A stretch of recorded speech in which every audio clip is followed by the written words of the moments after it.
एक डॉक्टर जल्दी जल्दी अस्पताल में एक आवश्यक ऑपरेशन के लिए आता है। उसने अपने कपड़े बदले और तुरंत ऑपरेशन थिएटर में जाने के लिए तैयार हो गए।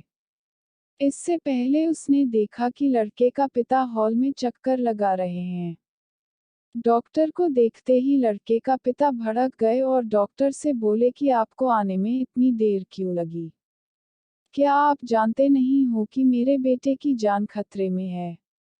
आपको अपनी जिम्मेदारी का एहसास है भी या नहीं?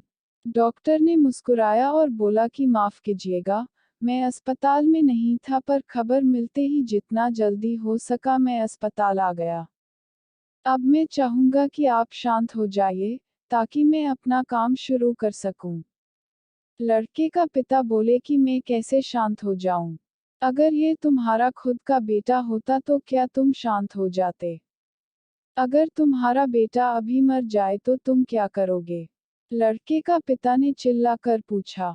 डॉक्टर फिर मुस्कुराए और बोले कि मैं वही करूंगा जो बाइबल में लिखा हुआ है, हम मिट्टी से आते हैं और मिट्टी को लौट जाते हैं। आप जाइए और अपने बेटे के लिए प्रार्थना कीजिए, भगवान की कृपा से हम अपनी तरफ से सबसे अच्छा करने की कोशिश करेंगे। उसके बाद लड़के का पिता बड़बड़ाया और बोले कि बहुत आसान होता है सलाह देना, जब खुद का कोई लेना देना नहीं होता है। कुछ घंटों के ऑपरेशन के बाद डॉक्टर खुश होकर ऑपरेशन थिएटर से बाहर निकला और बोले कि शुक्र है आपका बेटा बच गया। अगर आपको कुछ सवाल पूछने हैं, तो नर्स से पूछ लीजिएगा और पिता के कुछ कहने का इंतजार किए बिना ही डॉक्टर वहां से बाहर चले गए। नर्स को वहां आते देख पिता ने नर्स से पूछा कि ये इतना घमंडी क्यों है? क्या ये कुछ देर के लिए यहाँ रुक नहीं सकता था, जिससे मैं अपने बेटे का हाल उनसे पूछ सकूं? नर्स ने उनको बताया कि कल इनके बेटे का एक रोड दुर्घटना में निधन हो गया है, इसलिए वो आज अस्पताल नहीं आ सके थे।